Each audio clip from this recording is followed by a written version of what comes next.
Hi guys, good evening! Gusto kong i-share sa inyo itong broccoli recipe ko na napakasimple pero masarap.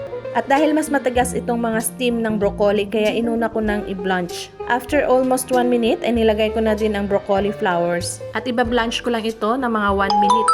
After 1 minute ay i-drain ko na at hahayaan ko na muna dito sa aking strainer para matanggal pa yung mga excess water. At gagawa na ako ng kanyang sauce. Nagisa lang ako ng bawang at pinag-brown ko ito dahil gusto ko yung malasang-malasang garlic.